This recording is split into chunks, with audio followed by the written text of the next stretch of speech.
So video reference. Every great artist does it. Even these great kind of artists from our past do it. Like most animators that I know use video reference, and I use video reference like very heavily. Obviously, we don't want to rotoscope or basically just copy our reference, but we want to have it as a good kind of basis to kind of push from there. It's going to be much easier if you guys have something that like works, and then you can kind of find a way to caricature from that. But I can't stress enough how important having good video references. Okay, so what makes a good video reference? Number one, represent all general acting beats.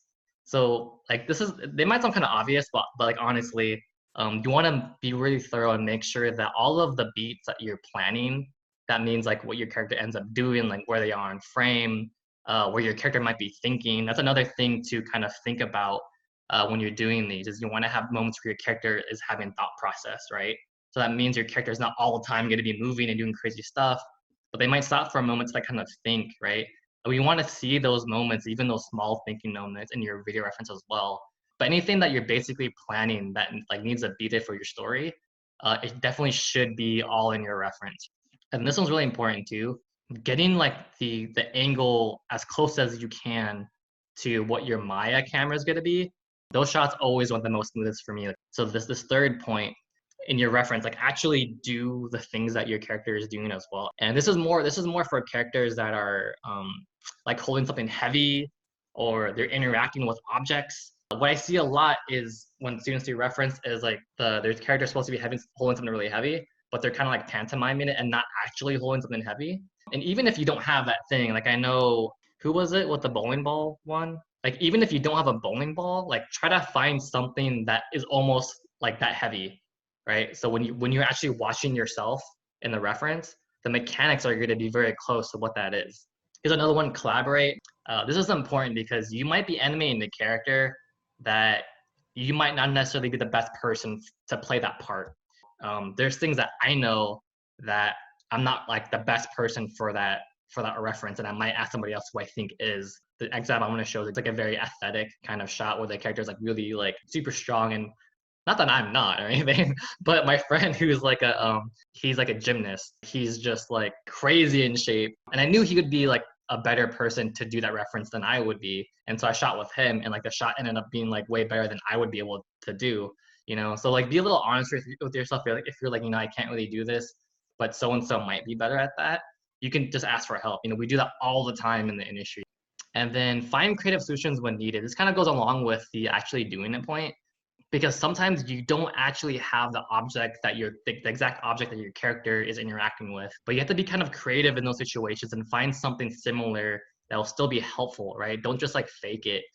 We recently just did some Overwatch stuff where, and like he's got this like sword, and so I basically used like my guitar stand, and I basically was just like acting, with the guitar stand, and I used this like I actually hold something. Not the best thing because it's not as long, but it was the best thing that I could find, right? So try to be creative. Use whatever is the closest thing that you've got, and that's going to be way more helpful than you just kind of faking. And then the sketch pass, I'll show you this. This isn't for everybody. I wanted to at least show you that because it's a part of my workflow sometimes. So we'll kind of watch it through, and I'll break down kind of the process.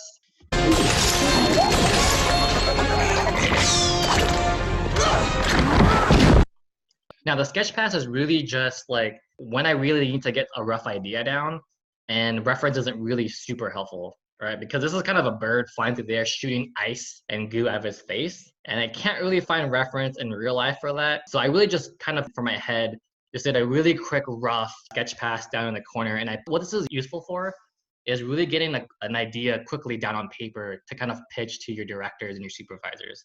Doesn't have to be pretty. You'll see it's like really rough drawings. It helps me get the layout and the timing down.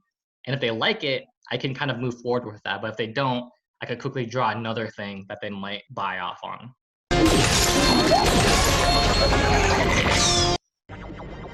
Trying different versions. I had a version one time where like he shoots fire out of his face.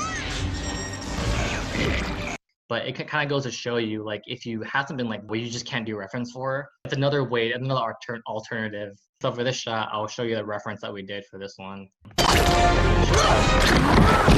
That one. And then here's a reference here. I'll kind of show it to you and I'll kind of talk about So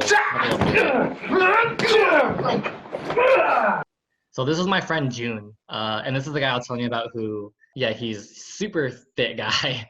He brought so much dynamic energy to the shot, like I knew that I couldn't bring to it. There's a couple of things I want to point out here, right? Like one, we're not faking the physicality here, right? Of course, like yeah, we're in studio, we have a little bit more stuff to like help us out with. So be creative, like see what you can find because you want to make sure that even with something like this, the closer that you can get to what you're gonna want to animate, the more helpful it's gonna be. The second thing is you'll notice when the character gets stuck on the back wall here, right? What actually happens in the shot is he gets shot with like this like sticky goo stuff. We knew that we had to have that hand be like super stuck in order for him to like, really pull it off. There had to be such great resistance, and it also speaks to how strong the character is, right? If he's able to rip that off, it means he's like superhuman powerful. But I knew that it had to feel very resistant. Now, obviously, we don't have that kind of glue. It doesn't like really exist in real life, and I'm not gonna glue his arm to the back wall.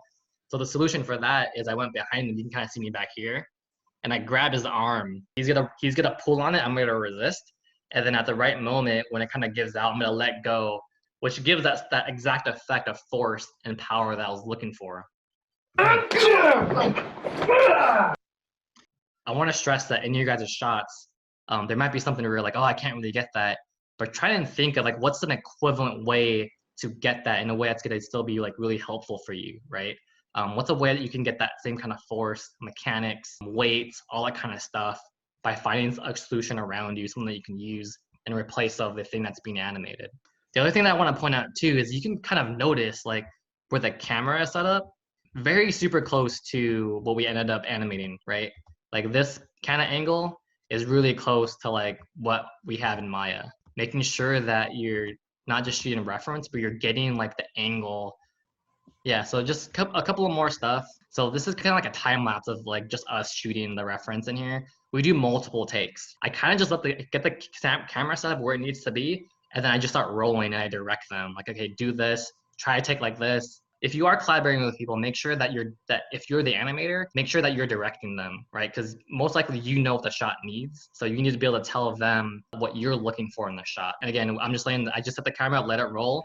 And then afterwards, I'll watch all of it through and kind of edit it. Like I'll find the best takes and I'll just kind of edit them down until ultimately I might have to have like just one take that's like the best one. Sometimes I have multiple takes that I show the director and they pick like the best one that they like. And also too, I do want to point out, like we did to fit like the shot length of this and kind of the dynamic nature of it, I did speed up the reference a touch. It's a little bit faster, right? Which is totally okay to do. You can totally experiment with that and be like, oh, what if this was a little bit quicker? What if this moment was a little bit slower, and like kind of see how that feels, right? All right, well, what makes good reference? Part two. So do your research, like I've said, really important. You want to make sure that you're doing all this stuff and you're thorough about it. So you have a really good roadmap. And then don't be afraid to look stupid. This is the thing that like I think a lot of people get hung up on. And it really prevents them from going like all out in their reference. Just go for it. The more you're having fun, the more you're like less thinking about how you look and your appearance and stuff like that, the better the reference will be.